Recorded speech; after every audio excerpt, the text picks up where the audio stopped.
Қазақстанда Астанада өтетін Экспо 2017 халықаралық көрмесіне жобаларды іріктеу басталды. Бұл күндері еліміздің энергетика министрлігінің өкілдері Сұлтанмахмұт Торайғыров атындағы Павлодар мемлекеттік университетінің технологиялық паркіне барып, тың жобалармен танысуда.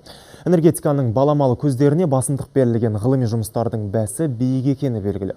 Осыны қаперге алған Ертіс өңірінің жас ғалымдары құралақан емес.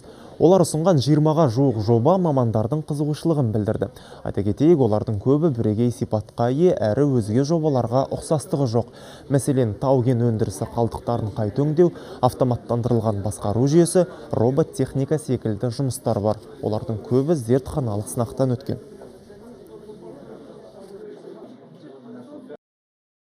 Әрине, мына келесі жылы өтетін Қазақстанда Экспо 2017 көрмесі енді жас ғалымдарға өте үлкен шанс береді, стимул береді деген сияқты айтуға болады. Немесе мысалы энергетика сұрақтарында шешіледі бойынша айтуға болады.